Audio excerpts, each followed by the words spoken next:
આ સ્કૂટર મારું જિગ્નેશભાઈ 13 વર્ષના હતા, વિશાલભાઈ 15 વર્ષના હતા ત્યારે આ સ્કૂટર 13,000માં લીધેલું બજાજ સુપર સ્કૂટર.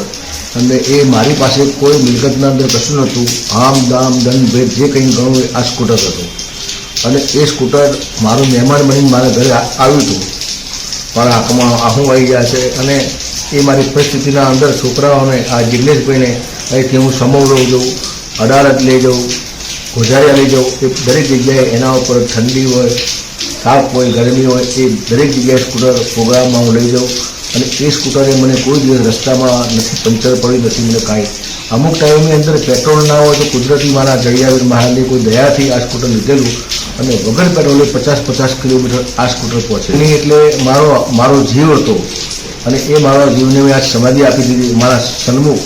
અને મારા છોકરાઓને પણ હું કહેતો જઈશ કે આ સ્કૂટરની જે સમાધિ છે ત્યાં આગળ તમે દિવાળીની અગરબત્તી તમે કરજો, બરાબર. એને આપણને સુખી કર્યા છે, આપણને દુઃખી કોઈ દિવસ કર્યા નથી. અને અમારા યજમાનોના ચોપડા, ક્ષત્રિય ઠાકોર સમાજના જે ચોપડા હતા એ લઈને પણ ગામડે હું યજમાનોમાં હું મારા ઘેરથી અમે બંને જણા સ્કૂટરને લઈને જતા હતા. અને એ સ્કૂટરને ત્યાં આગળ લઈ જઈએ અને અમારા યજમાનોમાં પણ અમે ચોપડા લઈને ફરીએ. અને અમને ત્યાં આગળ પણ આ સ્કૂટરે અમે કોઈ દિવસ અધવચમાં રસ્તામાં કોઈ દિવસ રાખ્યા નથી.